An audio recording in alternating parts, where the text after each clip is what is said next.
வாழ்க வையகம், வாழ்க வையகம், வாழ்க வளமுடன். குரு வாழ்க, குருவே துணை.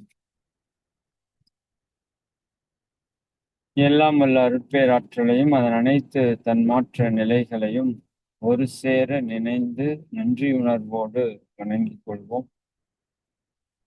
ஆசான் அருட்தந்தை வேதாத்திரி மகரிஷி அவர்களே,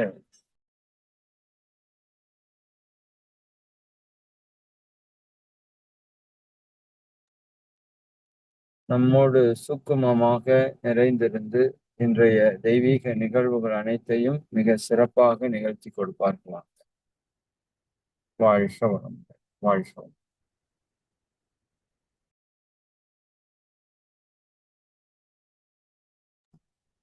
வாழ்க வளமுடன். நண்பர்களே, மிக்க மகிழ்ச்சி. அதாவது மகரிஷி அவர்களுடைய தத்துவங்கள் எந்த அளவிற்கு மிக ஆழமான ஞானத்தை நமக்கு கொடுத்திருக்கிறது என்பதை நாம் புரிந்து கொள்வதற்கான ஒரு சான்று தான் நம்ம முன்னோர்கள் நமக்கு கொடுத்த கவிகளுக்கு நாம் பெறக்கூடிய விளக்கங்கள் என்று சொன்னால் அது மிகையாகாது. முன்னோர்கள் எவ்வளவோ கவிகளை நம்ம வாழ்க்கையினுடைய மேன்மைக்காக எழுதி வச்சுட்டு போயிட்டாங்க. பட் அது எல்லாம நம்ம உணர்ந்து பயன்படுத்திட்டு இருக்கோமா அப்படின்னு கேட்டா அப்படி இல்லை. அப்போ அந்த வரிகளை எல்லாம் உணர்ந்து பயன்படுத்தும் போதுதான் நமக்கு அந்த பலன் வரும். நான் அடிக்கடி உங்ககிட்ட சொல்ற ஒரு விஷயம்,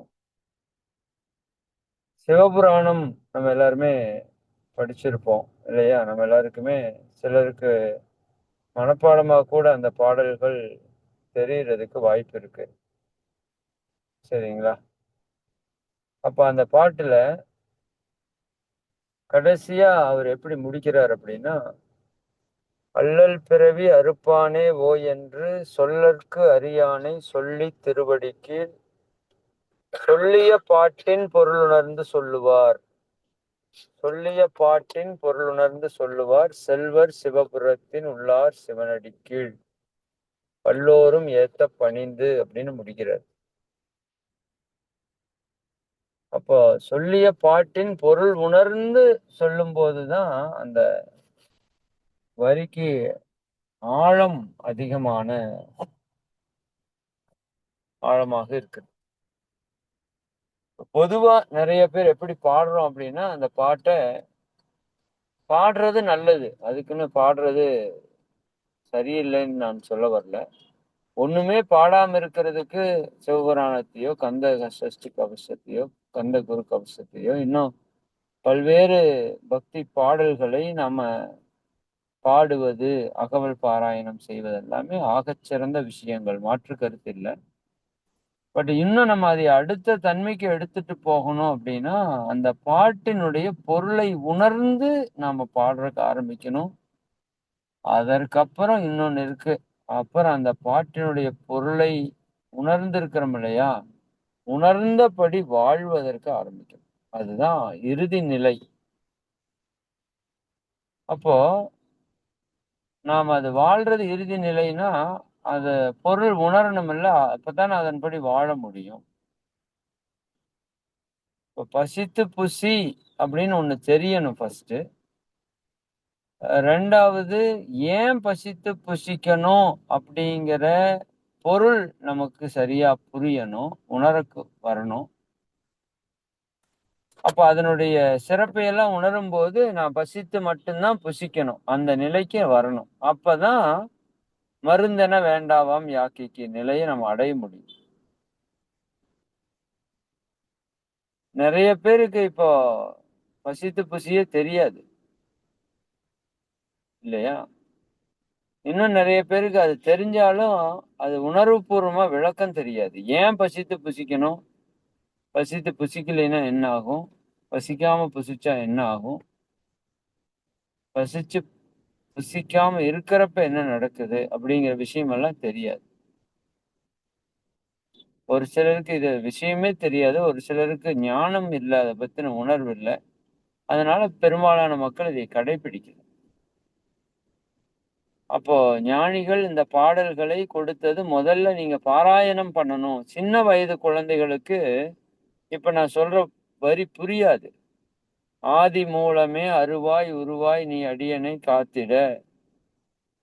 அறிவாய் வந்தருள்வாய் உள்ளொளியாய் முருகா. உடனே நீ வாவாவா. இது எவ்வளவு ஆழமான வரி பாருங்க. ஆதி மூலமே. ஆதி என்பது முதன்மையானது இல்லையா? அனைத்திற்கும் மூலமானது, முதன்மையானது. ரா மெட்டீரியல் என்று சொல்றோம் இல்லையா? ஒரு பொருளை தயாரிக்கிறதுக்கு. அப்படி எல்லாவற்றிற்கும் ரா மெட்டீரியலா இருக்கிறது ஆதி. அது இறை இல்லையா? அதுதான் எல்லாவற்றுக்கும் மூலமாகவும் இருக்கிறது. ஆதி மூலம் என்று ஒரு கதையில கூட அந்த யானை பிளிறினதாக அந்த வரலாறு நீங்க கேள்விப்பட்டிருக்கலாம். மகரிஷி சொல்லுவாங்க அந்த கதை. ஓகே. அப்ப ஆதி மூலமே இறைவனை பார்த்து என்ன பாடுறாரு? ஆதி மூலமே அருவாய் உருவாய். இந்த இறைவன் எப்படி இருக்கிறான்? அரூபமாகவும் இருக்கிறான். அரூபம்னா கண்ணுக்கு தெரியாதது. அவனே உருவமாகவும் இருக்கிறான். உருவாய் நீ அடியனை காத்திட. அரூபமா இருக்கிற இறையாற்றல், காந்த ஆற்றல் அரூபமாகவும் இருக்குது. அதுவே உருவமாகவும் இருக்குது. பஞ்சபூதங்களாக, நவகோள்களாக, அனைத்து உயிர்களாகவும் அதுதான் இருக்குது. அப்ப அது வரணும். எப்படி வரணும்னு கேட்கிறாரு பாருங்க. எனக்கு ஆச்சரியம் அதுதான். அறிவாய் வந்தருள்வாய். என்கிட்ட இறைவன் எப்படி இருக்கிறான்? மகரிஷி சொல்லுவாங்க இல்லையா? அஞ்சுவதேன் துணிந்துரைப்போம் அறிவேதான் தெய்வம் என்று. இப்ப உங்ககிட்ட தெய்வம் எப்படி இருக்குது? அறிவாக இருக்கிறது. நல்லா புரியணும். இது ஒரு கொஞ்சம் ஆழமான கான்செப்ட சாந்தானந்த சுவாமிகள் ரொம்ப அழகா எழுதி காமிச்சிட்டு போயிட்டாரு. அறிவாய் வந்தருள்வாய்ன்னு சொல்றாரு பாருங்க. இறைவன் எப்படி இருக்கிறான்? அறிவுமயமாக, அன்புமயமாக இருக்கிறான். இப்ப எனக்குள்ள இத்தனை வேலை நடந்துட்டு இருக்குதே, எதுதான் நடத்திட்டு இருக்கு? இறைவனுடைய பேரறிவு தான் நடத்தி கொண்டிருக்கிறது. மகரிஷி சொல்லுவாங்க, அந்த இறை ஆற்றல்ல பேரறிவு என்பது அதனுடைய ஒரு தன்மை. சரிங்களா? இறைவனுடைய ஒரு தன்மையில ஒண்ணு என்ன? பேரறிவு. பாருங்க, அணு முதல் அண்டம் வரைக்கும் அத்தனையும் பர்ஃபெக்டா இயங்குதே, எந்த விதமான தவறும் இல்லாம. எது இயக்குது? அந்த பேரறிவு தான் இயக்குகிறது. அப்ப அறிவு வேற, கடவுள் வேற அல்ல. நம்ம முதல்ல அன்பு வேற, கடவுள் வேற அல்லன்னு பார்த்தோம். இப்போ அதனுடைய அடுத்த தன்மை, அறிவு வேறு, கடவுள் வேறு அல்ல. அறிவுதான் கடவுள். கடவுளே அறிவாக இருக்கிறார். சொல்லுவார்ல பாரதியார், பல்லாயிரம் ஆயிரம் தெய்வங்கள் உண்டென்று தேடி அலையும் அறிவிலிகால். ஆயிரம் தெய்வங்கள் உண்டென்று தேடி அலையும் அறிவிலிகால், பல்லாயிரம் வேதங்கள் அறிவொன்றே தெய்வம் என்பதை நீங்கள் கேளீரோ. அறிவு கெட்டவனுங்களேன்னு திட்டுறாரு பாரதியார் நம்மள. ஏன்? ஆனா வேதங்கள்ல நீங்க படிச்சது இல்லையா? வேதங்கள் என்ன சொல்லுது? பல்லாயிரம் வேதங்களும் ஒண்ணுதான்ப்பா சொல்லுது, அறிவேதான் தெய்வம். சரிங்களா? அதைத்தான் மகரிஷியும் சொல்றாரு. அஞ்சுவதேன் துணிந்துரைப்போம் அறிவேதான் தெய்வம் என்று. நமக்குள்ள அறிவு இருக்கா இல்லையா? நீங்க ஒரு தப்பு செய்யுங்க, உள்ள இருக்கிற அறிவு உங்களை சரி பண்ணுதா இல்லையான்னு பாருங்க. சொல்லுதா இல்லையான்னு பாருங்க. சொல்லும் அது. ஒரு பொய் பேசுனா அது சொல்லும். ஏய், பொய் பேசாத, உண்மையை பேசுன்னு சொல்லும். அதுதான் அறிவு. உள்ள இருக்கிற அறிவு. அதைத்தான் நீங்க மனசாட்சின்னு சொல்றீங்க. அது உள்ள இருக்கிற அறிவு இல்லையா? அப்போ அந்த இந்த அடியனாகிய நம்மளை காப்பதற்கு அந்த இறையாற்றல் எப்படி வரணும்னா, அறிவாகத்தான் வந்து அருள் புரிய வேண்டும். சரிங்களா? உள் ஒளியாக வர வேண்டும். வெளியிலிருந்து கடவுள் வந்து நம்மளை காப்பாற்ற முடியாது. சரிங்களா? அது எப்படி வந்துதான் காப்பாத்தணும்? நமக்கு உள்ள ஒரு ஆற்றலாக, ஒரு ஒளியாக, ஒரு சக்தியாக, ஒரு அறிவாக, ஒரு ஞானமாக மலர்ச்சி பெறும்போதுதான் அது நம்மளை காக்கக்கூடிய ஆற்றலாக மலரும். அப்ப உள்ளதான் இருக்கான் இறைவன். நமக்குள்ளதானே இருக்கான். அறிவாக இருக்கிறான். நமக்குள்ள இருக்கிறான். சரிங்களா? அவன் உள்ளொளியாய் வெளிப்பட வேண்டும். ஒரு மல்லிகை பூக்குள்ள வாசனை இருக்குது. உள்ளதான் அடங்கி இருக்கிறது. அது மலர்ச்சி பெறும்போது அந்த நறுமணம் சுற்றிலும் வீசி எல்லோருக்கும் அந்த இன்பத்தை கொடுக்கிறது. அப்போ உள்ள இருக்குது அதனோட வாசனை இல்லையா? ஒரு மலர் அற்புதமான கலர் அது எங்க இருக்கு? உள்ள இருக்கு. அது மலர்ச்சி பெறும்போது எல்லாருக்கும் அது பயனை கொடுக்குது. அப்படி இந்த இறையாற்றல் பேரறிவு நமக்குள்ள இருக்குது. அது உள்ளொளியாய் வெளிப்பட வேண்டும். அப்ப அது உள்ளொளியாய் வெளிப்பட்டாதான் நாம அறிவினுடைய உயர்ந்த நிலைக்கு சென்று நம்ம துன்பங்கள்ல இருந்து விடுபட முடியும். அப்ப அதற்கு நீ லேட்டா வந்துடக்கூடாது. அது ரொம்ப முக்கியம். உடனே நீ வாவாவான்னு சொல்றாரு.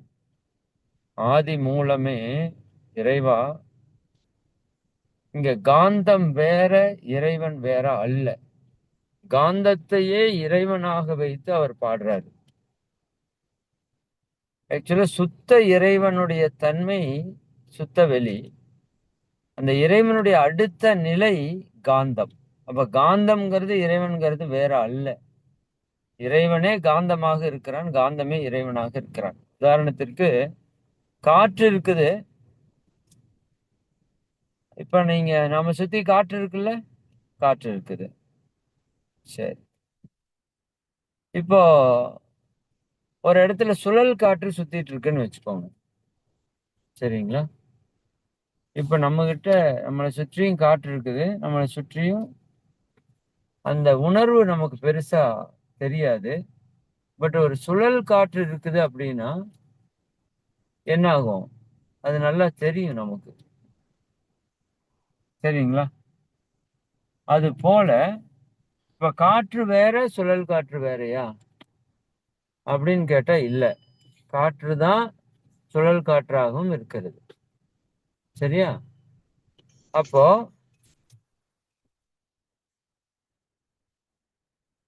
காற்றும் சுழல் காற்று ஒண்ணுதான்.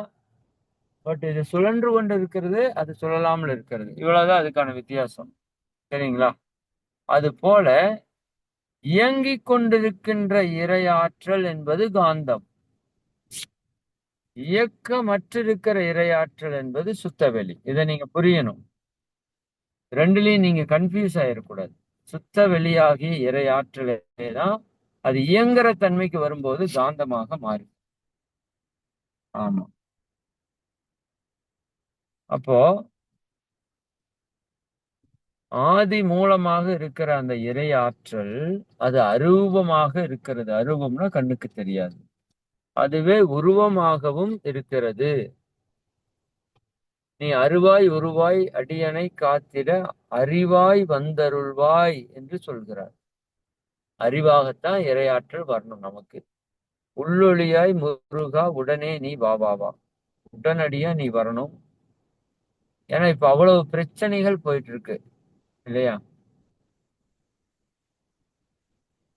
தேவாதி தேவா சிவகுரு வான்னு சொல்றாரு. தேவர்களுக்கெல்லாம் தேவர். இந்த இடத்துல ஒரு முக்கியமான விளக்கம் சொல்லுவாங்க. யாரு தேவர்கள் என்றால், தேவர்கள்னா வேற ஏதோ ஒரு உலகத்துல வாழ்ந்து கொண்டிருக்கிற மனிதர்களை போல அதீத சக்தி பெற்றவர்களை தேவர்கள் நம்ம சொல்லி பழகி இருக்கிறோம். ஆனா உண்மை என்ன தெரியுங்களா?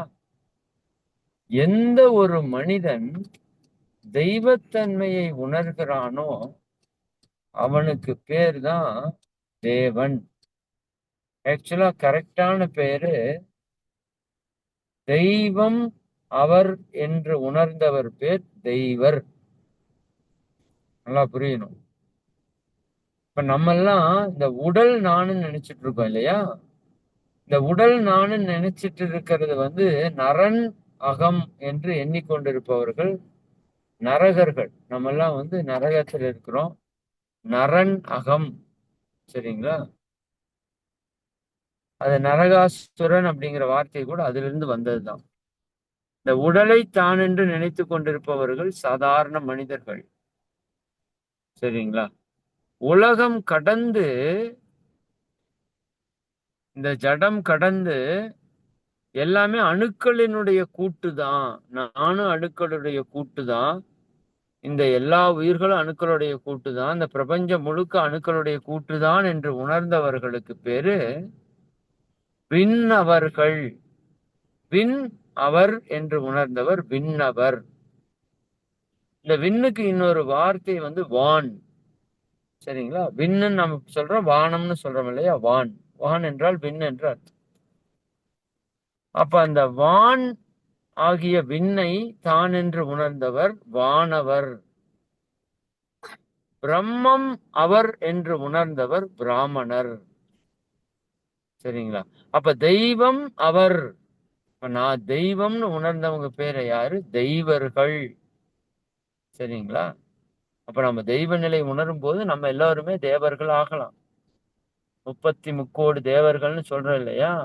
அவங்க எங்கேயோ இருந்தவங்க இல்ல, நம்மள மாதிரி மனிதர்களா இருந்து உயர்ந்த நிலையை அடைஞ்சவங்க.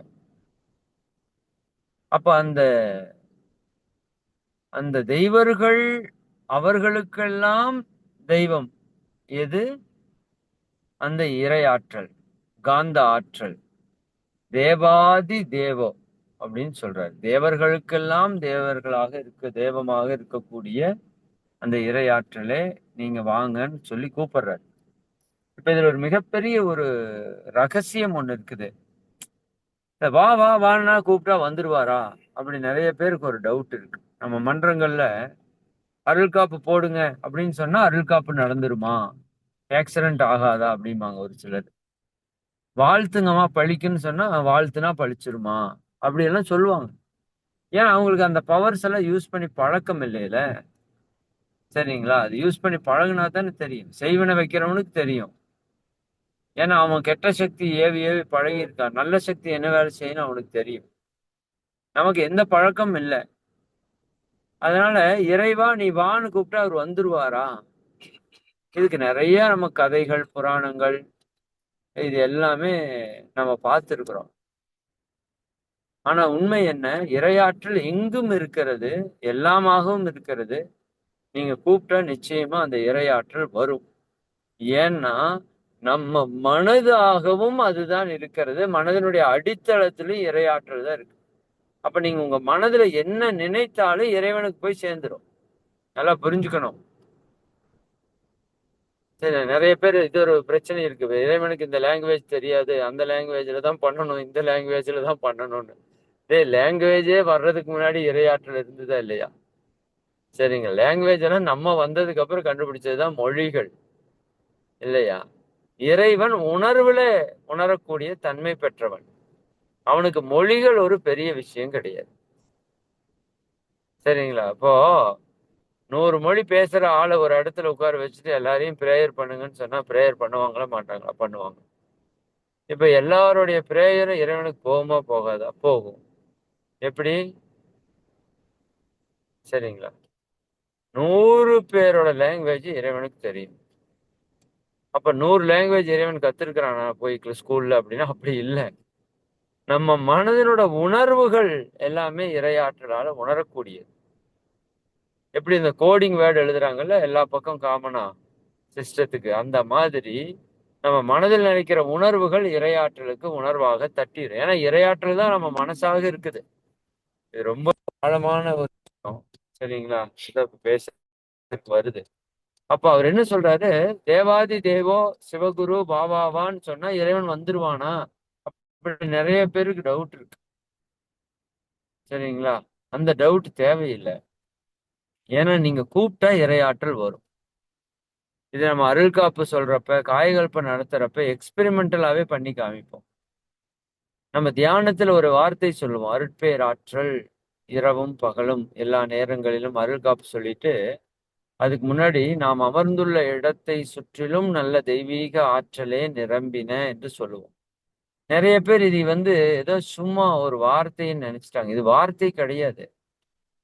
இது ஒரு உணர்வுக்கான ஒரு மந்திரம் என்னை பொறுத்த வரைக்கும்.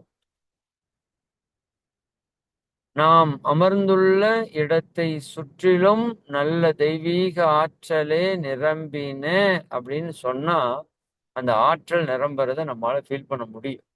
நீங்க சொன்னா அந்த ஆற்றல் வரும். ஆனா உணர்வுபூர்வமா சொல்லணும். அதுக்கு ஒரே ஒரு விஷயம் என்னன்னா, ஏனோ தானோன்னு கடமைக்கு சும்மா சொன்னீங்கன்னா, அந்த உணர்வுல வராது அது. உணர்வுபூர்வமா சொல்லுங்க. நான் அந்த விஷயத்த எப்ப ஃபீல் பண்ணேன் அப்படின்னா, நான் ஆரம்ப காலத்துல தவம் பண்றப்ப, இதெல்லாம் அந்த அளவுக்கு ஃபீலா தெரியல. சும்மா ஏதோ போவோம் மன்றத்துல நாம மருந்துல எடுத்து சுற்றிலும் நல்ல தெய்வீக ஆற்றல் சும்மா அப்படியே தான் இருப்பேன். அப்போ உங்களுக்கு தெரியும், நான் அடிக்கடி சொல்லியிருப்பேன். மங்கையர்க்கரசி அம்மா அப்படின்னு ஒருத்தங்க இந்த தவம் ஆழமா எடுப்பாங்க அம்மா. திருப்பூர்ல இருக்காங்க. நம்ம நண்பர்கள், பழைய நண்பர்கள் எல்லாருக்கும் தெரியும்.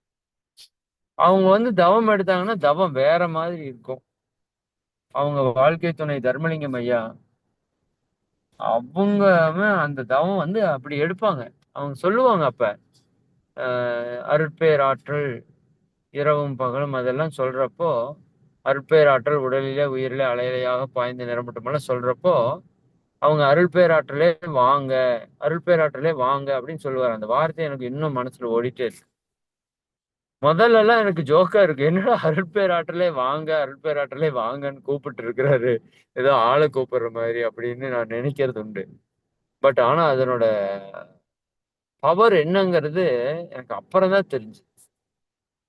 இப்ப நம்ம தவம் நடத்துறப்ப கூட ஒரு வார்த்தை உங்கள்கிட்ட சொல்லுவேன் நான். தவம் நடத்துறப்போ மேல இருந்து பிரபஞ்ச ஆற்றல் நம்ம உடம்புக்குள்ள இறங்குறதுங்கிறத பார்க்க சொல்லிட்டு, அந்த தெய்வீக பிரபஞ்ச சக்தி நம்ம தலைப்பகுதி முழுவதும் பாய்ந்து நிரம்பட்டும் அப்படின்னு சொல்லுவேன் நான். இது நிறைய பேர் அந்த உணர்வா பண்ணியிருந்தீங்கன்னா அது நல்லா உணர முடியும். நீங்க அது நிரம்பட்டும் அப்படின்னு நீங்க சொன்னீங்கன்னா அது அவங்க மங்கையம்மா சொல்லி கொடுத்ததுதான். சரிங்களா? கழுத்து பகுதி முழுவதும் நிரம்பட்டும் அப்படி நம்ம சொன்னோம்னா உணர்வுபூர்வமா அது நிரம்புறத நம்மளால ஃபீல் பண்ண முடியும். நம்ம சொன்னா அந்த இறையாற்றல் கேட்கு. இது நிறைய எக்ஸ்பெரிமெண்ட் எல்லாம் நம்ம ஈஸியா பார்க்க முடியும். சரி, அந்த விதத்துல இது ரொம்ப முக்கியமான ஒரு வேல்யூவான பாயிண்ட். இறைவா வா அப்படின்னு சொன்னா இறைவன் வந்துருவான். ஆனா இங்க என்ன பிரச்சனைனா நமக்கு நம்பிக்கையே இல்லை. என்ன கிடையாது? நம்பிக்கையே கிடையாது. சரிங்களா? நம்பி நம்ம கூப்பிடுறது இல்லை. இது ஒரு மிகப்பெரிய கான்செப்ட். இந்த பாடல் படிக்கிறவங்க எல்லாருக்கும் இறைவன் எப்பவோ வந்திருக்கணும். பட் நம்ம நம்பி கூப்பிடுறோமா? அதாவது சொல்லுவாங்கல்ல, இந்த நம்பிக்கையை பத்தி நான் நிறைய பேசுவேன் முதல்ல. எல்லோரும் மழை இல்லாத காரணத்தினால மழை வேண்டி தவம் பண்றதுக்காக ஒரு இடத்துல கூடுனாங்களாமா, ஊர்களோட மைய பகுதியில. அப்ப எல்லோரும் வந்திருக்கிறாங்க. ஒரே ஒரு பையன் மட்டும் கையில கொடையோட வந்திருக்கிறான். எல்லாரும் அவனை பார்த்து சிரிச்சாங்களாமா. அட லூசு பயல, 3 மாசமா மழை பெய்யல, இது என்னத்துக்குடா கொடை தூக்கிட்டு வந்த அப்படின்னு சொல்லி யாராவது சிரிக்கிறாங்க அவனை பார்த்து. அவன் திருப்பி கேட்டானாமா, எல்லாரும் எதுக்கு வந்திருக்கீங்கன்னு கேட்டானாம். மழை வேண்டி தவம் பண்றதுக்கு வந்திருக்கிறோம். சரிதானா? அப்போ தவம் முடிச்சதுக்கு அப்புறம் என்ன வரும்னு கேட்டானாமா. மழை வரும்ல அப்படின்னு சொன்னான். அதுக்கு தாண்டா லூசு கொடை எடுத்துட்டு வந்திருக்கேன்னு சொன்னானாம். அப்போ இப்ப நம்ம எவ்வளவு பேரு ஒரு விஷயம், ஆமா மழை வேண்டி தவம் பண்ண போறோம். அப்ப இவன் முதல்லயே முடிவு பண்ணிட்டான், நம்ம எங்க போய் தவம் பண்ணி எங்க போய் மழை வரப்போகுதுன்ட்டு போறான். அப்ப இவன் தவம் பண்ண எங்க மழை வரும்? நிச்சயமா வர்றதுக்கு வாய்ப்பு இல்லை. ஏன்னா இவங்கிட்ட அந்த நம்பிக்கையே இல்லை. அந்த ஒரே ஒரு பையனுக்கு மட்டும்தான் நம்பிக்கை இருக்கு. தவம் பண்ணா மழை வரும், மழை வந்தா நம்ம நனையக்கூடாது, நம்ம கொடையை எடுத்துட்டு போறோம்னா அவனோட கான்பிடன்ட் லெவல் எப்படி இருக்கு பாரு. இதுல இன்னொரு கதை கூட சொல்லுவாங்க. நான் முதல்ல அது சொல்லிட்டு தான் இருப்பேன். இறைவன்ட்ட பார்வதி தேவி சிவன்ட்டு கேக்குறாங்கிற மாதிரி, உங்களை நிறைய பேரு கூப்பிடுறாங்க, நீங்க ஏன் அவங்களுக்கு போய் அருள் புரிய மாட்டேங்கிறீங்க அப்படின்னா, அவன் கூப்பிடுறான் ஆனா உண்மையா கூப்பிடுறது இல்ல. அவனுக்கு நம்பிக்கை வந்து சரியா இல்ல. சரிங்களா? அவனுக்கு எது மேலயுமே நம்பிக்கை இல்ல. ஏனோ தானோன்னு அவன் கூப்பிடுறான். அதனால நான் போறதில்ல. நம்பி கூப்பிட்டா நிச்சயமா நான் போயிருவேன். சரிங்களா? எப்படி நம்பிக்கை இல்லைன்னு சொல்றீங்க அப்படின்னா, அதான் அந்த ஒரு கதை சொல்லுவாங்கல்ல. அவரு இப்ப பாரு அவனோட பக்தி எப்படி இருக்குன்னு பாரு. அவன் நிலை எப்படி இருக்குன்னு பாருன்ட்டு, அ கங்கை இருக்கு இல்லையா? காசியில ஓடுதுல்ல, புனித கங்கை. அந்த கங்கையில யாரு குளித்து வெளிய வந்தாலும் என்ன போயிரும்? பாவங்கள் நீங்கிடுங்கிறது ஐதீகம் இல்லையா?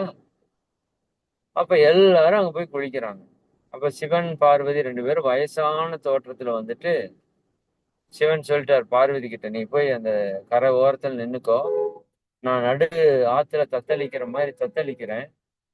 நீ என்ன சொல்லு, யாராவது என் வீட்டுக்காரர காப்பாத்துங்க, காப்பாத்துங்கன்னு கத்து. யாராவது வருவாங்க. வந்தா அவங்க கிட்ட சொல்லு, எந்த பாவமும் செய்யாதவங்க தான் அவர போய் தூக்கணும். இல்ல பாவம் செஞ்சவங்க போனாங்கன்னா, அவரும் சேர்ந்து அடிச்சுட்டு போயிருவாரு. 2 பேரும் செத்து போயிருவாங்க. அப்படி ஒரு சாபம் அவருக்கு இருக்குது அப்படின்னு சொல்லு அப்படின்னு சொல்றாங்க. அப்போ அ அவரு அப்படி சரின்னு சொல்லி அவர் நடு ஆத்துல தத்தளிக்கிறாரு. இந்த அம்மா வயசான தோட்டத்துல ஆத்தோரத்துல நின்னுட்டு கத்துது, "காப்பாத்துங்க, காப்பாத்துங்க" அப்படின்னு. எல்லாரும் வர்றாங்க. கூட்டம் கூடிருச்சு. எல்லாரும் காப்பாத்துறதுக்கு போறாங்க. அப்ப அவங்ககிட்ட சொல்லுது அந்த அம்மா, "ஒரே ஒரு சாபம் அவருக்கு இருக்கு. எந்த தப்பும் பண்ணாதவங்க தான் அவர போய் காப்பாத்தணும். இல்ல அப்படின்னா அவங்களும் சேர்ந்து அடிச்சு செத்துருவாங்க." அப்படியான்னு சொல்லிட்டு உள்ள போனவன் அத்தன பேரும் பேக் வந்துட்டாங்க. யாருமே போய் காப்பாத்த போகல. ஏன்னா பாவமே பண்ணாதவனால போகணும். அப்ப எப்படி போறது? அப்போ அத்தன பேரும் பேக் வந்துட்டாங்க. அப்ப அங்கிருந்து ரொம்ப தூரத்துல இருந்து ஒருத்தன் மாடு மேய்ச்சிட்டு இருந்திருக்கான். அந்த மாடு மேய்ச்சிட்டு இருந்தவன்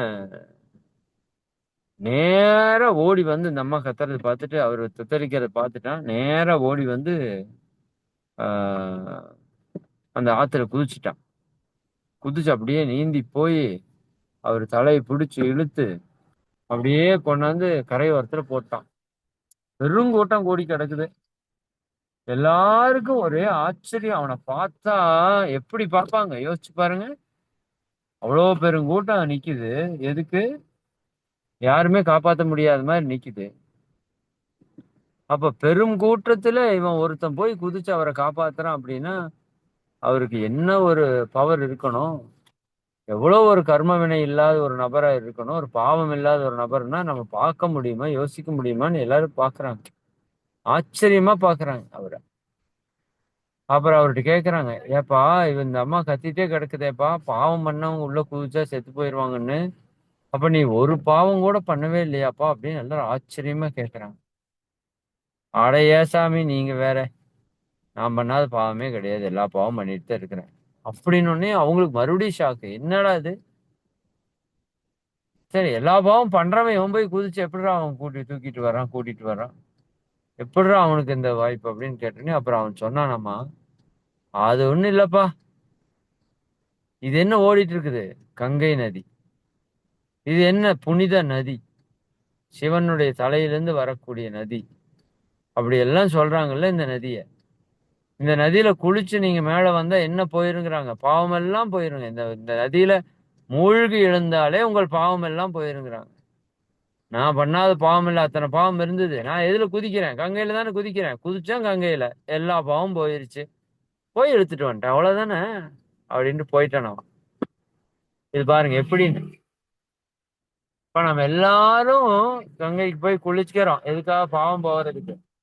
ஆனா எத்தன பேரு பாவத்த போக்கிட்டோம் அப்படின்னு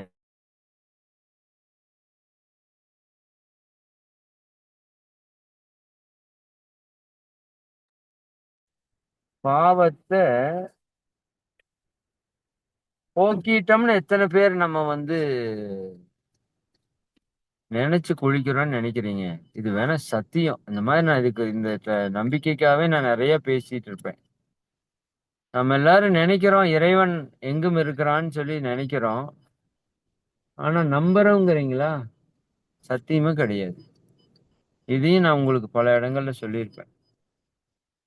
இறைவன் நம்ம வீட்டுக்குள்ள இருக்கிறான்னு நினைச்சா வீட்டுக்குள்ள நம்ம சண்டை போடுவோமா? சரிங்களா?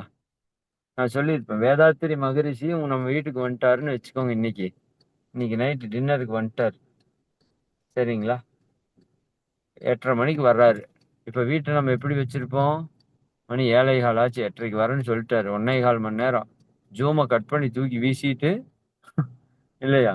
எல்லாரும் போய் வீட்டை சுத்தம் பண்றதுக்கு ஆரம்பிச்சிருவோம். செருப்புல இருந்து அட்டாரி வரைக்கும் எல்லாத்தையும் சுத்தம் பண்ணிட்டு கிடப்போம் இல்லையா? 8:30 மணிக்கு சாமிஜி வர்றாருன்னா வீடு அப்படி சுத்த பத்தமா இருக்குது இல்லையா? அவருக்கே ஆச்சரியமா இருக்கு. என்னடா வீடு இவ்வளவு சுத்தமா இருக்குது. ஆனா அவருக்கு தெரியும் நம்மளை பத்தி. அப்புறம் அவருக்கு முன்னாடி எல்லாரும் எப்படி நடந்துக்குவான்னு நினைக்கிறீங்க? எல்லாம் அப்படியே ஞான கொழுந்துகள் மாதிரி தான் நடந்துக்குவோம். என்ன அதாவது சிவாஜி கணேசன் அக்கட்டால் நிக்கணும், சாவித்திரி படுத்துக்கணும் பக்கத்தால. அந்த அளவுக்கு நம்ம ஒவ்வொருத்தரோட நடிப்பும் அப்படி பயங்கரமா இருக்கும் இல்லையா? தப்பு பண்ணா மன்னிச்சிருவோம், வாழ்க வளமுடன் சொல்லுவோம், யாரையும் திட்டுறதில்லை, இரண்டொழுக்க பண்பாடை கடைபிடிப்போம். 2 நாள் மகிழ்ச்சி நம்ம கூட இருந்தா காலையில் 4 மணிக்கு எந்திரிக்கிறது என்ன, 5 மணிக்கு உடற்பயிற்சி என்ன, தியானம் என்ன, சரியா? சாயங்காலம் ஸ்பீச்சு, தவம், தற்சோதனை எல்லாம் சகலமும் நடக்குது. 5 அளவு முறை இருக்குது. பயிற்சிகள் சரியா நடக்குது. நேர மேலாண்மை கரெக்டா நடக்குது. அவ்வளவு ஒரு ஆச்சரியம். மகிழ்ச்சிக்கே ஆச்சரியமாயிரும். சரிங்களா? என்னடா நம்மளை விட பயங்கரமா ஃபாலோ பண்றவங்க இருப்பாங்களாட்டு இருக்குன்னு. அப்படி நடிப்போம். அப்ப அவரு வீட்டை விட்டு போயிட்டாருன்னா போதும். சரிதானா? என்னமோ சொல்லுவோம், அண்ணன் எப்படா காலியாவன், அண்ணன் எப்படா கிளம்ப, திண்ணை எப்படா காலியாகுங்கிற மாதிரி. அது அவர் கிளம்புனாருன்னா சரி, அடுத்த ஒரு ஒரு ஒரு நாள்ல, அரை நாள்ல வீடு பழைய நிலைக்கு வரும், வார்த்தைகள் மாறும். இப்ப என்ன நடிப்பு நடிக்கிறோம் நம்ம இல்லையா? எல்லாருமே அப்படித்தான். அப்போ குரு அங்க இருக்கிறார் அப்படின்னா நம்மளுடைய எண்ணம் சொல் செயல் எல்லாம் மாறுது. குரு அங்க இல்லைன்னு சொன்னா நம்ம எண்ணம் சொல் செயல் எல்லாம் மாறுது. அதே போல இறைவன் நம்ம வீட்டுல இருக்கிறான் அப்படின்னு நம்ம நினைச்சோம்னா நம்ம எண்ணம் சொல் செயல் எப்படி இருக்கும்? சொல்லுங்க. எல்லாருக்குமான கேள்வி இது. பட் இறைவன் அங்க இருக்கிறான்னு நம்ம நினைக்கிறது இல்ல. அதான் தப்பு இல்லையா? உண்மையாலுமே இறைவன் நம்ம இருக்கிறான், நம்ம வீட்டுல இருக்கிறான்னு நம்புனா நம்ம வீட்டை குப்பமேடு மாதிரி வச்சுக்குவோமா? அங்க கெட்ட செயல் நடக்குமா? இறைவன் நம்ம மனசுக்குள்ள இருக்கானா இல்லையா? அப்படி இருக்கிறான் அப்படின்னா அந்த இடத்துல தேவையில்லாத எண்ணம் வருமா இல்லையா? பேராசை வருமா, சினம் வருமா, பொறாமை வருமா, கோபம் வருமா, கவலை வருமா, வெறுப்பு வருமா, வஞ்சம் வருமா? என்ன வரும்? ஒண்ணும் வராது. இறைவன் உள்ள இருக்கிறான். இப்ப இறைவன்ல நீங்க கெட்டதை நினைச்சா அது இறைவன்ல பதியும் இல்லையா? இறையாற்றலுக்கு தெரியும் இல்லையா? அப்போ நம்ம யாருமே நம்பிக்கை இல்லைங்க. நம்பிக்கை அப்படிங்கிறது மிகப்பெரிய விஷயம். சரணாகதிக்கான அடிப்படையே நம்பிக்கை தான். இறைவன் வருவான்னு 100% நம்புனா இறைவன் வந்தே தீருவான். அவனுக்கு அப்படி ஒரு ஆற்றல் இருக்கு. அப்ப அது வா வான்னு கூப்பிடுறப்போ நிறைய பேர் பாருங்க, ஒரு சிலர் இந்த காக்காயை கூப்பிட்டா சாப்பாடு வச்சுட்டு வந்துடும் டக்குன்னு. ஒரு சிலர் கூப்பிட்டா வராது. ஏன்? இந்த கூப்பிடுறவங்களோட உணர்வு இருக்கு பாத்தீங்களா? அது உண்மையாலுமே அந்த உணர்வா கூப்பிடுவாங்க. அது வரணும், சாப்பிடணும் அப்படிங்கிற எண்ணத்தோட. இது சிலர் விளையாட்டுக்கு ஒரு மேம்போக்கா உணர்வு தன்மை இல்லாம கூப்பிடுவாங்க. அப்ப அது வராது. இதை நம்ம ரியலைஸ் பண்ண முடியும் நம்ம லைஃப்ல. சரிங்களா? அப்ப இறைவனை நம்ம கூப்பிடுறப்போ உணர்வுபூர்வமா கூப்பிட்டா இறையாற்றல் நமக்குள்ள வந்து எப்படி வர சொல்றாரு? வேலாயுதத்துடன் குமரா விரைவில் நீ வந்திடப்பான்னு சொல்றாரு. வேலாயுதம் அப்படிங்கிறது நம்ம அறிவுக்கான விளக்கமாக நான் உங்களுக்கு ஆல்ரெடி சொல்லியிருக்கேன். அடுத்தது என்ன சொல்றாரு? காண்பன யாவுமாய். நீங்க பாக்குறீங்களா? காண்பன யாவுமாய், கண் கண்ட தெய்வமாய். நீங்க பார்க்கிற எல்லா பொருளாகவும் இருக்கிறது யாருதான்? இறை ஆற்றல் தான். காந்தனு தான். மறுபடியும் சொல்றேன், காந்த துகள்கள் இணைந்து அணுக்களாகி, அணுக்கள் இணைந்து காற்றாக, நெருப்பாக, நீராக, நிலமாக மாறி, பஞ்சபூதங்கள் இணைந்து அண்ட சராசரங்களாக, நட்சத்திரங்களாக, கோள்களாக மலர்ச்சி பெற்று அவற்றிலே ஓரறிவிலிருந்து 6 அறிவு உயிர்களாக வந்திருக்குது. அப்ப எது காந்தம் இல்லாம இருக்குது சொல்லுங்க பாப்போம். காந்தம் இல்லைன்னா ஒண்ணுமே கிடையாது. சரிங்களா? பாலில் இருந்துதான் தயிர் வருது, மோர் வருது, வெண்ணெய் வருது, நெய் வருது. அத்தனையும் பாலில் இருந்து வந்தது. தங்கத்திலிருந்து ஆபரணங்கள் வருகிறது. பேசு தங்கம் தான். அப்படி இறைவனிலிருந்து இந்த பிரபஞ்சம் உருவாகியது. அத்தனை காண்பன யாவுமாக இருப்பது அவன்தான். கண் கண்ட தெய்வமாக இருக்கிறது அதுதான். காந்த நிலைதான். சரிங்களா? கண் கண்ட தெய்வம். நம்ம கண்ணுக்கு முன்னாடி நாம பார்த்துட்டு இருக்கிற ஒவ்வொன்றும் தெய்வம் தான். காக்கை சிறகினிலே நந்தலாலா, நிந்தன் கரிய நிறம் தோன்றுதையே நந்தலாலா. யாரு? இறைவனை சொல்றாரு. காக்கை சிறக பாக்குறப்பா, அதுல உன்னோட கருப்பு நிறம் தெரியுதுப்பா. கருப்பை கொடுத்தது யாரு? இறைவன்.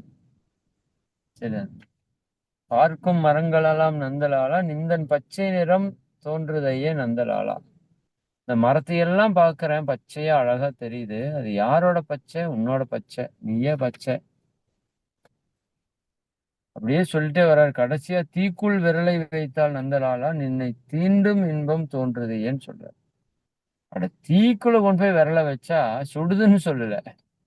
இந்த இறைவனே தீயா இருக்கிறான். அப்ப இறைவனை தீன்ற இன்பம் தோன்றுதுன்னு சொல்றாரு. அப்ப எந்த அளவுக்கு அவர் உயர்ந்த ஞானியா இருக்கணும் பாருங்க பாரதியார். அப்போ கண் கண்ட தெய்வம், பார்க்கிற பொருள் எல்லாம் அதுதான்.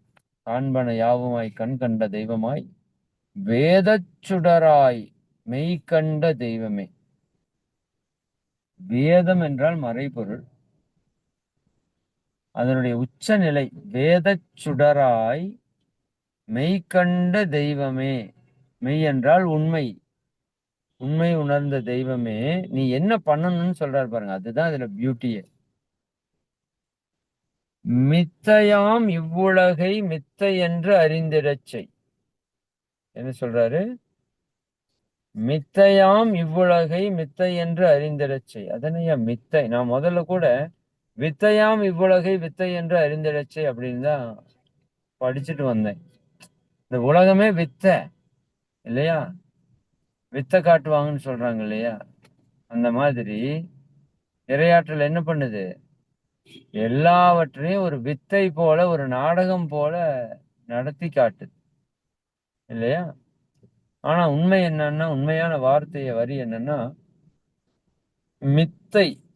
மித்தையாம் இவ்வுலகை மித்தை என்று அறிந்திடச் செய். மித்தை என்பது வேதாந்த தத்துவத்தில வரக்கூடிய ஒரு வார்த்தை. அது எதை குறிக்குதுன்னா, நிலையற்ற தன்மையை, பொய்மையை, மாயையை, தோற்ற மயக்கத்தை குறிக்கிற ஒரு சொல். இப்ப ஆக்சுவலா நாம ஒரு பொருளை பார்க்கிறோம். அந்த பொருள் உண்மையான பொருளா அப்படி கேட்டு பாருங்களேன். ஆக்சுவலா அது உண்மையான பொருள் இல்லை. அது ஒரு நிகழ்ச்சி இல்லையா? நிகழ்ச்சி என்றால் தொடக்கமும் முடிவும் இருக்கிற ஒரு விஷயம். அது பொருள் அல்ல. சரிங்களா? அது நிலையானதா என்றால் அது நிலையற்றது. உலகத்தில் இருக்கிற எல்லா பொருளுமே நிலையற்றது. அது தோற்ற மயக்கங்களே. அதுவும் நிற்பனவே நடப்பனவே பரப்பனவே பாடல் நீங்க கேட்டிருக்கலாம் பாரதியாரோடதுல. நீங்கள் எல்லாம் சொற்பனம் தானோ வெறும் தோற்ற மயக்கங்களோ என்று அவர் பாடுவார். அது மிக ஆழமான ஒரு தத்துவ பாடல். அப்ப எல்லாமே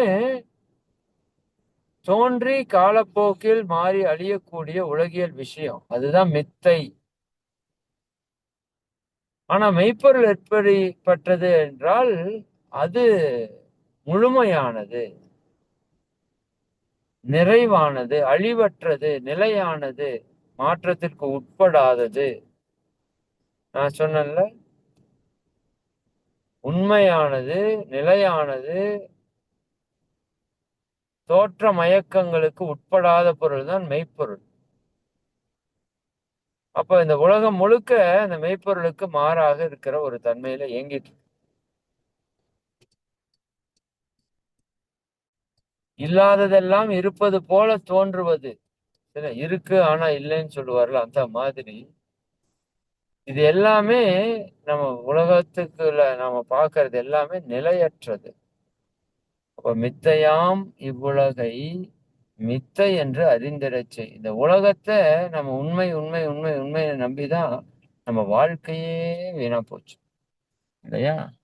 பொருள் அல்லவற்றை பொருள் என்று உணரும் மருளானாம் மானா பிறப்பு போல ஒண்ணுமே இல்லாத ஒரு விஷயத்த நாம அதுக்கு பின்னாடியே வாழ்நாள் முழுக்க ஓடி ஓடி ஓடி ஓடி வாழ்க்கையை தொலைச்சதான் கடைசியா நடந்திருக்கு. வந்த நோக்கத்தை நிறைவு பண்ணியிருக்கோமானா சுத்தமா இல்ல. அப்ப அவர் என்ன சொல்றாரு, இந்த வார்த்தை ரொம்ப முக்கியங்க. இது இறையாற்றல் தான் நமக்குள்ள நடத்தணும். இந்த உலகம் மாயை, இது தோற்ற மயக்கம், சரிங்களா? இதுல என்ன பண்ணணுமோ அதை பண்ணணும், அதுல மாற்று கருத்து இல்லை. பட் இதை உண்மை என்று நம்பி இதுல பொருளுக்குள்ளேயோ புகழுக்குள்ளேயோ அதிகாரத்துக்குள்ளேயோ புலனின்பத்துக்குள்ளேயோ சிக்கி துன்பப்பட்டு விடக்கூடாது. மித்தையாம் இவ்வுலகை மித்தை என்று அறிந்திடச் செய். இந்த உலகம் மாயை தான், மயக்கம்தான்.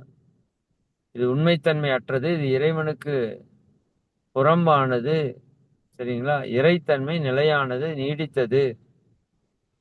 அப்ப அதை அறியணும்னா இந்த உலகை மித்தை என்று நாம் அறியணும். அப்பதான் நம்ம அதுல இருந்து கடந்து வர முடியும். அபயம் அபயம் கந்தா அபயம் என்று அலறுகின்றேன். முடியல அவரால், சரிங்களா? அபயம்னா நமக்கான காப்பு. நமக்கு ஒரு பிரச்சனை, யாராவது ஒருத்தர்கிட்ட போய் அபயமாக தஞ்சம் புகுந்து கொள்கிறோம்னு சொல்றோம்ல, அது போல அபயம் அபயம், துன்பம் வந்துருச்சு, காப்பாத்தணும். கந்தா அபயம் என்று அலறுகின்றேன், அமைதியை வேண்டி அருமுகா வாவா வென்றேன். எதை கேட்கிறாரு? அமைதியை கேட்கிறாரு. இதுக்கு நான் ஒரு அரை மணி நேரம் பேசணும்.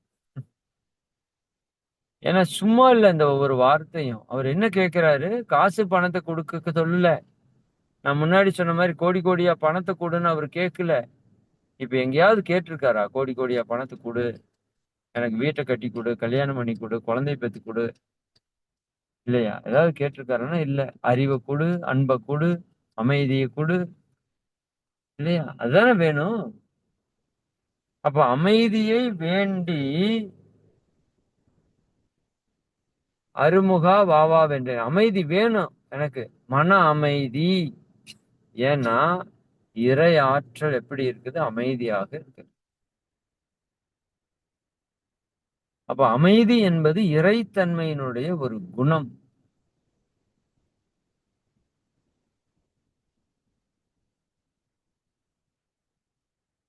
அந்த அமைதி நிலைக்கு செல்லணும். அதைத்தான் சொன்னார் அருணகிரிநாதருக்கு முருகன். அவர் கடைசியா தற்கொலை பண்ணிக்கிறதுக்கு போறாரு. போற இடத்துல இறைவன் தடுத்து ஆட்கொண்டு சும்மா இரு என்று சொல்கிறார். அதான் உபதேசம். சும்மா இரு அப்படின்னா என்ன? அமைதியாக இரு. சும்மா இரு, சொல்லற, பேசாம அமைதியா இருப்பான், சரிங்களா? தண்ணிக்குள்ள ஒரு கல்லை தூக்கி போட்டீங்க, குட்டை தண்ணி கலங்கி போச்சு, சரிங்களா? இப்போ அதைய சரி பண்ணணும் அப்படின்னா நீங்க போய் கை வச்சு அதை சரி பண்ண முடியுங்கிறீங்க? வாய்ப்பே இல்லை. அது எச்சாதான் கலங்கமாகும். அப்ப நீங்க என்ன பண்ணணும்? சும்மா இருக்கு. சும்மா இருக்கணும். சும்மா இருந்தா குட்டை என்ன ஆகும்? தானா அமைதியாகும், சரிங்களா? அதுக்கு ஒரு கால நேரம் தான் அது கொடுக்கணும். அப்போ நமக்கு வாழ்க்கையில தெளிவு வரணும் அப்படின்னா அமைதி இல்லாம தெளிவு வராது, அமைதி இல்லாம அறிவு வராது, சரிங்களா? அமைதி எல்லாவற்றுக்கும் அடிப்படையான ஒரு விஷயம். இறைவன் அமைதியாகவும் இருக்கிறான். ஜீசஸ் சொல்றாருல, இறைவன் அமைதியில் உறைகிறான் என்று சொல்கிறார். நம்ம ஏசாரை அடிக்கடி சொல்லுவாங்க, இறைவன் எங்க இருக்கிறான்? அவன் அமைதியில் உறைகிறான். அமைதிக்குள்ள உறைந்து கிடக்கிறான்ப்பா. சரிங்களா? அப்ப அந்த அமைதியை வேண்டி இறைவா வா வான்னு நான் சொல்றேன். அதுக்கு அடுத்தது, உன் துணை வேண்டினேன் உமையவள் குமரா கேள். உன்னோட துணை நான் வேண்டுனேப்பா. உமையவள் குமரா, சக்தியோட பையன், கேளுப்பா. அச்சம் அகற்றிடுவாய், அமைதியை தந்திடுவாய். ரொம்ப ரொம்ப முக்கியம். மனித வாழ்க்கையில பெரும் துன்பம் என்ன தெரியுங்களா? பயம்தான். பயம்தான். எதுக்கு எடுத்தாலும் பயம். உடலை பத்தி பயம், மனசை பத்தி பயம், குடும்பத்தை பத்தி பயம். இதுதான் கவலையா எது வருது? பயம் தானே கவலையா வருது. சினம், கவலை இவை இரண்டு மனிதர் வாழ்வை சீரழிக்கும் நச்சுன்னு சொன்ன மகரிஷி பயத்தையும் நம்ம சரி செய்யணும்னு சொல்லுவார். அவசியமற்ற பயம், அதிகார போதை, இதெல்லாம் மனித வாழ்க்கையில கவலை ஏற்படுவதற்கான காரணத்துல முக்கியமான ஒண்ணு அவசியமற்ற பயம். நமக்கு எதுக்கு எடுத்தாலும் பயம். உடல் அது இருக்குமான பயம், மனசுல இது இருக்குமான பயம், வாழ்க்கையில என்ன நடக்குமோன்னு பயம், பிள்ளைக்கு என்ன நடக்குமோன்னு பயம், வீட்டுக்காரர் வீட்டுக்காரம்மா எல்லாம் பயம் பயம் பயம். எதுக்கு பயம்? யாரு பயப்படுவான்? அறிவு இல்லாதவர்கள் பயப்படுவார்கள், இல்லையா? இப்போ அந்த ஜூமை எப்படி ஆப்ரேட் பண்றதுன்னு தெரியாதவங்க நீங்க அதை கொடுத்தீங்கன்னா பயப்படுவாங்க. சரிங்களா? ஐயோ இதை எப்படி ஆப்ரேட் பண்றது, எதை தொடுறது, எதை டச் பண்றதுன்னு தெரியலையே, எதை வச்சா ஸ்பீக்கர் கேட்கும், எதை வச்சா நான் பேசுறது அவங்களுக்கு கேட்க தெரியாது. இப்போ உங்களுக்கு எனக்கு ஏதாவது பிரச்சனையா ஜூம்ல வந்துட்டு இருக்கிறவங்களுக்கு? கிடையாது. ஏன்னா அதை பத்தின நாலேஜ் இருக்கு. ஜூம்ல நீங்க கனெக்ட் ஆகணும்னா ஒரு செல்போன் வேணும். செல்போன்ல சிம் கார்டு இருக்கணும். சிம் கார்டுல டவர் இருக்கணும். டவர்ல சிம் கார்டு ரீசார்ஜ்ல நெட்வொர்க் ரீசார்ஜ் பண்ணியிருக்கணும். அப்போ உங்க மொபைல்ல நெட்வொர்க் ப்ராப்பரா இருக்கணும். இருந்துச்சு அப்படின்னா அதுல ஜூம் அப்படிங்கிற அப்ளிகேஷன் டவுன்லோட் பண்ணி வச்சீங்க அப்படின்னா ஆட்டோமேட்டிக்கா என்ன ஆயிருது, ஜூம் அதுக்கான லிங்க் தெளிவா தெரிஞ்சு நாம டச் பண்றப்போ அதுல ஜாயின் பண்றோம். இவ்வளவுதானே. அப்ப நமக்கு ஜூம்ல ஜாயின் பண்றது ஏதாவது பயமா இருக்கா அப்படின்னா கிடையாது. சரிங்களா? அப்போ இதே ஜூம்ல நீங்க ஒரு ஸ்பீச் கொடுக்கறதுக்குன்னா ஒரு பயம் வரும் உங்களுக்கு, இல்லையா? ஜூம்ல ஸ்பீச் கொடுங்கன்னு சொல்றேன், கொடுத்துருவோமா? கொடுக்க மாட்டோம். சிலர் கொடுத்துருவோம், ஆசிரியரா வர்றவங்க, பேசி பழக்கம் இருக்கிறவங்க. மத்தவங்க பயப்படுவோம், ஏன்னா அதை பத்தி தெரியாது. அப்ப எப்ப எனக்கு பயம் வருது? ஒன்றை பற்றி தெரியாத போது. இப்ப எனக்கு போய் ஆஸ்பத்திரியில ஏதாவது ஒரு சின்ன ப்ராப்ளம்ட்டு போறேன். சரிங்களா? உடனே அவங்க டெஸ்ட் பண்ணி சொல்றாங்க, சார் உங்களுக்கு அந்த டெஸ்ட் எடுத்துடலாம், இந்த டெஸ்ட் எடுத்துடலாம், உங்களுக்கு அது சரியில்லை, இது சரியில்லை அப்படிங்கிறான். உடனே நம்ம என்ன பண்ணுவோம்? பொதுவா எல்லாரும் சரி எடுத்துருங்கன்னு சொல்லுவோம், பொதுவா. ரெண்டாவது, சார் இந்த ப்ராப்ளம் எல்லாம் உங்களுக்கு இருக்கு, இதெல்லாம் நீங்க பண்ணாதான் சரியாகும், இல்லாட்டி நீங்க வெளியே போறதுக்கு உயிருக்கே ஆபத்துன்னு சொன்னா நல்லாதான் வந்து அவன் நடந்து எப்பவும் போல இயல்பா வந்தவரை பிடிச்சு உனக்கு அது இதுன்னு சொன்னா, அப்ப இதுல நம்ம நம்பி எத்தனை பேரு நல்ல மனுஷனா போய் என்னன்னு செக் பண்றதுக்காக போய் நெஞ்சையெல்லாம் பொழந்து ஆபரேஷன் பண்ணிட்டு வந்தாங்க எனக்கு தெரியும். வெளியே போனா செத்து போயிடுவாரு, அதுக்கு உயிருக்கு நாங்க கேரண்டி இல்லை. என்னோட எக்ஸ்பீரியன்ஸ்ல நானே பார்த்துருக்கிறேன். சரிங்களா? அப்ப ஏன் உங்களுக்கு பயம் வருது? எங்க அம்மாவுக்கு அன்னைக்கு ஒரு தடவை கையில அடிபட்டு கை சீ பிடிச்சிருச்சு. அப்போ அலோபதிக்கு போய் அதை சரி பண்ண சொல்றேன், சுகர் ஹையா இருக்குது, இப்ப பண்ண முடியாது, அவங்கள அட்மிட் பண்ணுங்கன்ட்டான். புண்ணு ஒரு 1/2 இன்ச்சில் இருக்கிற சின்ன புண்ணு, சீ பிடிச்சிருக்கு. பட் சுகர் ஹையா இருக்குது, அவங்கள அட்மிட் பண்ணுங்க, சுகர் எல்லாம் லோ பண்ணணும், அதுக்கப்புறம் தான் நம்ம வந்து ட்ரீட்மெண்ட் ஆரம்பிக்கணும், அவங்க ஒரு 10 நாளைக்கு இங்கேயே இருக்கணும், அப்படி இப்படின்னு ஆச்சா போச்சான்னு அட்மிட் பண்ணிட்டாங்க. அம்மா நான் நடந்து போறோம், சும்மா என்னால சீ பிடிச்சி வச்சு சரி பண்ணிக்கலாம். அப்புறம் அந்த டாக்டர்கிட்ட போய் சண்டை போட்டு, சாதாரண ஆளா இருந்தா என்ன பண்ணுவாங்க, கையை வெட்டியே எடுத்துருவானுங்க விட்டா. சரிங்களா? அவனுக்கு ஒரு 5 லட்ச ரூபா ஆச்சு, அவ்வளவுதான். அப்புறம் சண்டை போட்டு அந்த டாக்டர் வரைக்கும் பேசி எங்க உரிமையை நீங்க வந்து தடுக்கிறீங்க, போலீஸ்ல கம்ப்ளைண்ட் குடுத்துருவோங்கிற மாதிரி எல்லாம் சொல்லி, அப்புறம் கையெழுத்து வாங்கிட்டு தான் விட்டானுங்க. எங்க அம்மாவுக்கு சுகர் எச்சா இருக்குது. வெளிய போனா உயிருக்கு நாங்க தான் பொறுப்பு அப்படின்னு. அப்புறம் அப்படியே நேரா கூட்டிட்டு வந்து அலோபதியிலிருந்து ஆங்கில மருத்துவத்திலிருந்து ஹோமியோபதி கூட்டிட்டு வந்து குட்டா ஒரே மாசம் வயிறு கை ஃபுல்லா ரெடி ஆயிடுச்சு. எனக்கு ஆச்சரியம். ஹோமியோபதிய பத்தி அப்ப வரைக்கும் அந்த அளவுக்கு எனக்கு தெரியாது. நல்லதுன்னு தெரியும். சில நாள் பயன்படுத்தி இருக்கிறோம். பட் எங்க அம்மாவுக்கு சரியான உடனே அவ்வளவு ஒரு கான்ஃபிடென்ட் வந்துச்சு அது மேல. எந்த பிரச்சனையா இருந்தாலும் அதில குணப்படுத்த முடியும். அப்ப என்னன்னா, பயம் தான் நம்ம துன்பத்திற்கு காரணம். உடலை பற்றி தெரியல. சரிங்களா? உடல்ல கிருமிகள் இருந்தால் தான் நோய் வருது அப்படின்னு நம்ம சொல்றோம் பொதுவா. இல்ல பொதுவா என்ன சொல்றோம்? கிருமிகளால நோய் வருதுன்னு சொல்றோம். இல்லையா? உண்மையாலுமே கிருமிகளால நோய் வருதா? இது இயற்கை வாழ்வியல்ல ஒரு மிகப்பெரிய ஆராய்ச்சி. கிருமிகளால நோய் வருதா? இல்ல நோய் வந்ததுக்கு அப்புறம் கிருமி வருதா? இப்ப நம்ம எல்லாரும் மாஸ்க் போட்டுட்டு சுத்துறோம். இன்னுமே நெறைய பேர் மாஸ்க் போட்டிருக்கிறத பார்க்கிறேன். பார்த்தா அவங்களெல்லாம் பார்த்தா, யாரு பெத்த புள்ளையோ இப்படி திரியுதுன்னு ஒரே கவலையா இருக்கு. எதுக்கு மாஸ்க்கு? கிருமி உள்ள போகாம இருக்கு. ஆமா. அந்த கிருமி வந்து அந்த மாஸ்க்குள்ள போகாத அளவுக்கு பெரிய பெரிய கட்டி கட்டி கிருமி. யோசிச்சு பாருங்க. காத்து ஆக்சுவலா போயிட்டு வருதுங்க அதுக்குள்ள. காற்றை விட மிக நுண்ணியது கிருமி. அது உங்க மாஸ்க்குள்ள போகாதா? என்னடா கொடுமையா இருக்கு. சரிதானுங்களா? அப்ப உங்க மாஸ்க்ல எல்லாம் கிருமி என்ன பண்ண முடியாது? கண்ட்ரோல் பண்ண முடியாது. சரியா? அப்ப இதான் நம்ம அறிவு நிலை. நம்ம பயப்படுறோம். பயத்த ஒருத்தங்க வியாபாரமா மாத்துறாங்க. பணமா மாத்துறாங்க. இல்லையா? அவங்க வாழ்க்கைக்கான ஆதாரமா அப்ப பயம் நமக்கு வந்து தெளிவு இருக்கணும். சரியாண்ணா? அதாவது நான் ஒரு சின்ன உதாரணம் சொல்றேன் பாருங்க. இயற்கை வாழ்வியல் சொல்லிக் கொடுத்தது. உங்க வீட்ல தக்காளி வச்சிருக்கீங்க. வாங்கி வச்சு 2 நாள் ஆச்சு. இப்ப அந்த தக்காளி நல்லா இருக்கு, ஃப்ரெஷ்ஷா இருக்கு.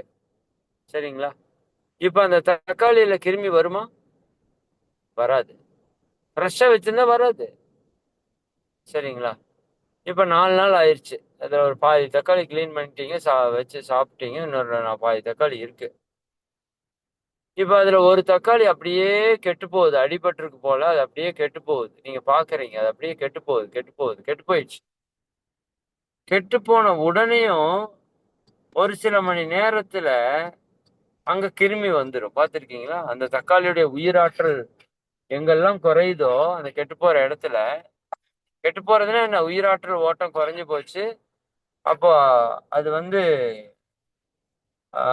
கெட்டு போகுது. கெட்டு போகிறப்ப அந்த கெட்டு போனதுக்கு அப்புறம் தான் என்ன வரும்?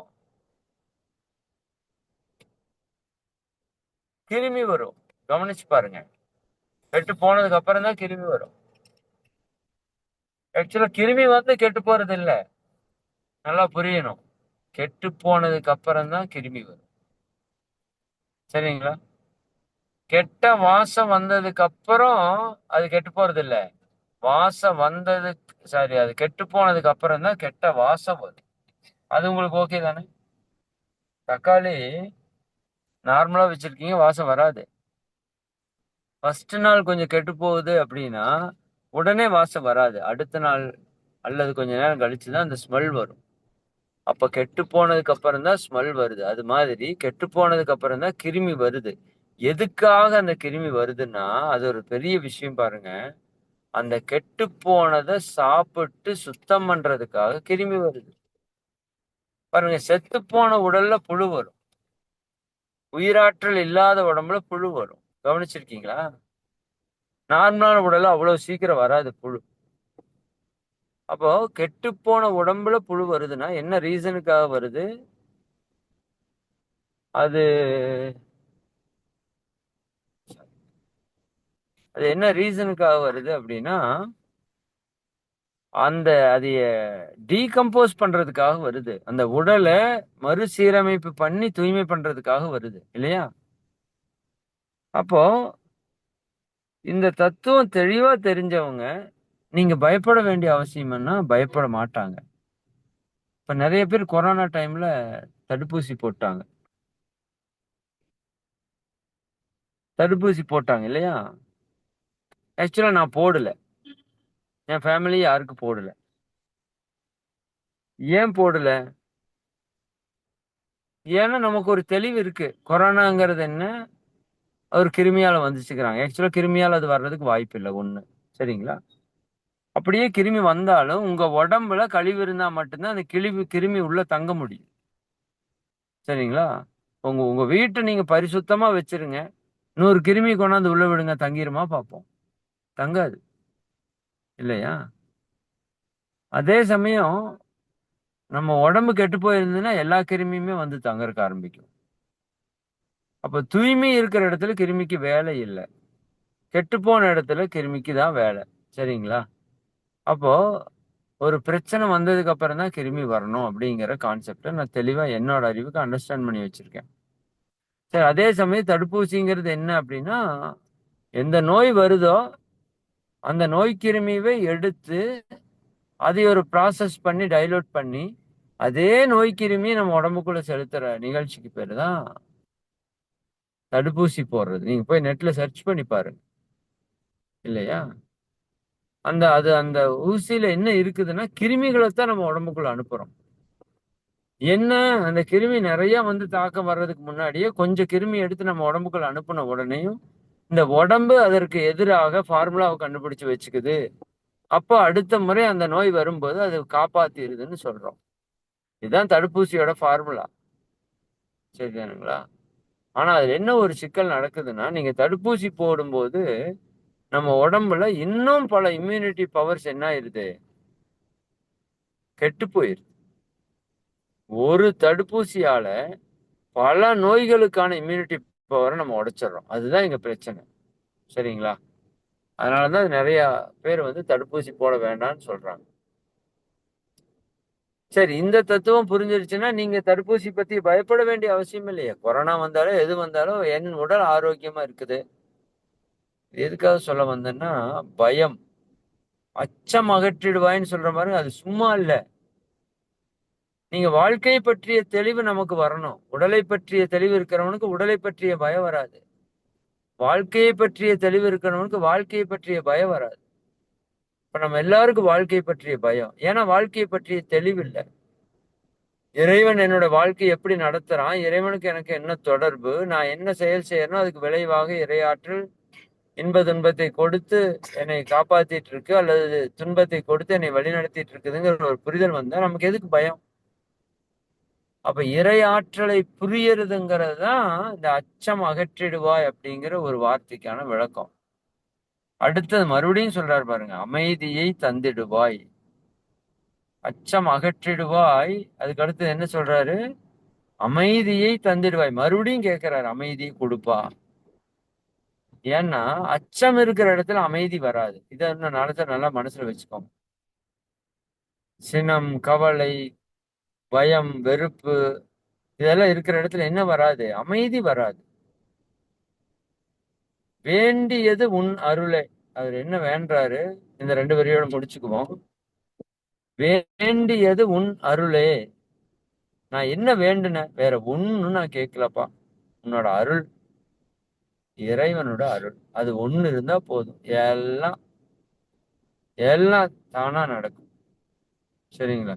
வேண்டியது உன் அருளே அப்படின்னு சொல்லிட்டு, அருள்வது உன் கடனேயாம். நான் வேண்டது அருள் தான். உங்ககிட்ட இருந்து நான் வேண்ட ஒரே ஒரு பொருள் உன்னுடைய அருள் தான். அதை நீ அருள்வது உன்னோட கடன். இறைவனே கடங்காரனுங்கிறாரு. ஏன்னா அவன் தானே அத்தனையும் உருவாக்கி வச்சிருக்கான். நம்மை உருவாக்கி, நம் கர்ம வினைகளை உருவாக்கி, இத்தனையும் உருவாக்கி நம்மை படைத்து தோற்றுவித்து காத்து நிறைவு செய்யக்கூடிய தன்மை எல்லாமே இறைவனுடைய பொறுப்பு. அப்ப எனக்கு என் பெற்றோரை பார்ப்பது எப்படி ஒரு கடமையோ, என் வாழ்க்கை துணை குழந்தைகளை பார்ப்பது எப்படி ஒரு கடமையோ, அப்படி இறைவனுக்கு ஒரு கடமை இருக்குது. எனக்கு அருள் புரிந்து என்னை உய்விக்க வேண்டியது இறைவனுடைய கடமை. என்னை நல்லா வாழ வைக்க வேண்டியது இறைவனுடைய கடமை. ஏன்னா அவன் தான் பெத்துட்டு இருக்கான். இல்லையா? பெத்த குழந்தையை காப்பாற்ற வேண்டியது பெற்றோருடைய கடமையாக இருப்பது போல இறைவனுக்கு எல்லா உயிர்களையும் நல்லா வச்சுக்க வேண்டியது அவனோட கடமை. அப்ப அருள்வது உன் கடனே யாம். இவர் என்ன சொல்றாரு பாருங்க, உன் அருளாலே உன் தாள் வணங்கிட்டேன். உன்னோட தாள், இப்ப நம்ம இறைவனை, இப்ப முருகனை நினைக்கிறோம் இல்லையா, இதெல்லாம் நம்மளோட நினைப்புன்னு நினைக்கிறீங்களா? இல்ல. சரியா? அப்ப அவன் அருள் இருந்தாதான் இப்ப நம்ம அவனை பத்தி சிந்திக்க முடியும், அவனை பத்தி நினைக்க முடியும், அவனை பத்தி பேச முடியும், பேசுறத கேட்க முடியும். அவன் அருளாலே அவன் தாள் வணங்கின்னு சொல்றாரு சிவபுராணத்துல. இங்க என்ன சொல்றாரு? உன் அருளாலே உன் தாள் வணங்கிட்டேன். அந்த முருகனை நினைக்கிறதோ அவனை வணங்குறதோ யாராலையும் சும்மா முடியாது. இப்ப பாருங்க, தவம் எல்லாம் நம்ம எல்லா நாளும் தவத்தை கரெக்டா பண்ண முடியறது இல்ல, தத்துவத்தை கேட்கறதுக்கு உட்கார முடியறது இல்ல, பயிற்சிகளை சரியா பண்ண முடியறது இல்ல. ஏன்? அவன் அருள் இதற்கு வேண்டும். சரிங்களா? அப்ப உன்னருளாலே உன்தாள் வணங்கிட்டேன். கடைசி என்ன சொல்றாரு? அட்டமா சித்திகளை அடியனுக்கு அருளிடப்பா. என்ன கேக்குறாரு? போற போக்குல கேக்குறாரு, என்னப்பா வேணும்? அட்டமா சித்தி கொடுத்துட்டு போயிருப்பாங்க. அட்டமா சித்தினா 8 மிகப்பெரிய சித்துக்கள். அஷ்டம்னா 8, அட்டமா சித்துக்கள்னா அரிமா லகிமா மகிமா என்று சொல்லக்கூடிய ஒரு 8 சித்துக்கள் இருக்கு. நம்ம அதை பத்தி அடுத்த வகுப்புல டீட்டெயில்டா பார்ப்போம். அந்த அட்டமா சித்துக்களை எனக்கு நீ கொடுக்கணும்னு சொல்றாரு. அது எதுக்காக கொடுக்கணும்? சித்தர்கள் எல்லாம் அட்டமா சித்துக்களை கைவரப்பெற்றவர்கள். அவங்க என்ன வேணா பண்ண முடியும். கடுகிலும் கடுகான மிக துளிய அணுவாக மாறணுமா? மாற முடியும். அவங்களே மாற முடியும். பெரிதிலும் பெரிதான மலையாக மாற முடியுமா? மாற முடியும். சரி, இப்படி நிறைய இருக்கு. அதை பத்தி அடுத்த வகுப்புல தெளிவா பேசுவோம்.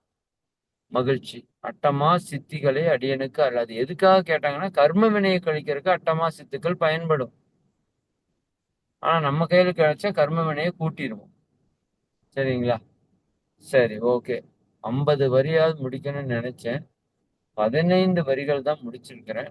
தவறு இல்லை, பொறுமையா போவேன், என்ன அவசரம் போ. சரிங்களா?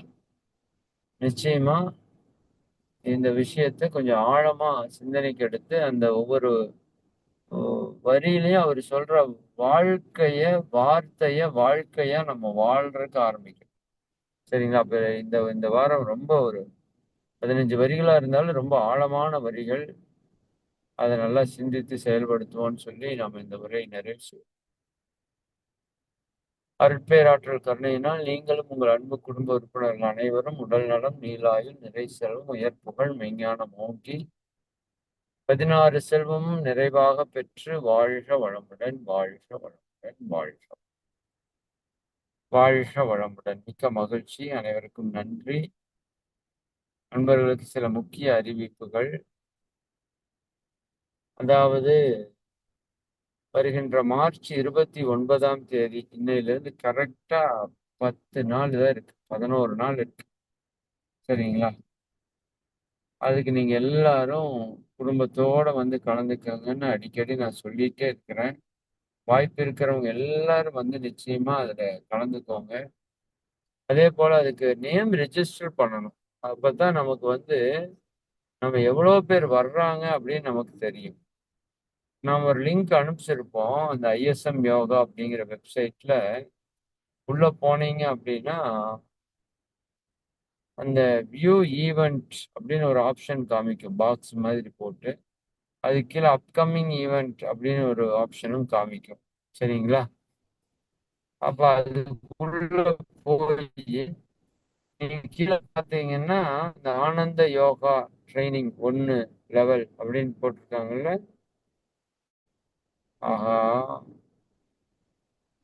ஏதோ ப்ரோக்ராம் மாத்தி போட்டிருக்காங்க. இங்க இருக்கு பாருங்க, கீழே முப்பெரும் விழா இருக்கு பாருங்க. முப்பெரும் விழா வந்து ஆனந்த யோகா ட்ரைனிங் வந்து 1, 2 பெங்களூர்ல நடக்குது. சரிங்களா? அதனால அந்த டேட் முன்னாடி இருக்கிறதால நமக்கு முன்னாடி போட்டாங்க. அதுக்கு அடுத்தது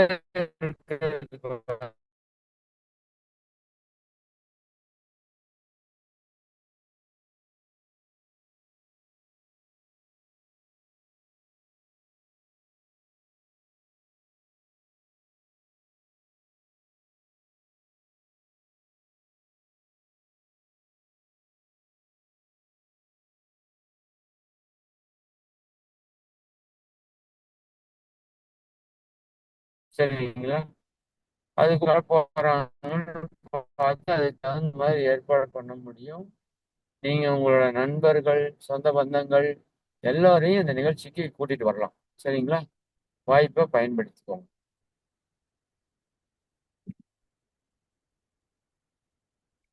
ஓகே. மிக்க மகிழ்ச்சி. அனைவருக்கும் நன்றி. நம்ம நிறைவு பண்ணிக்கலாம். வாழ்க வளமுடன்.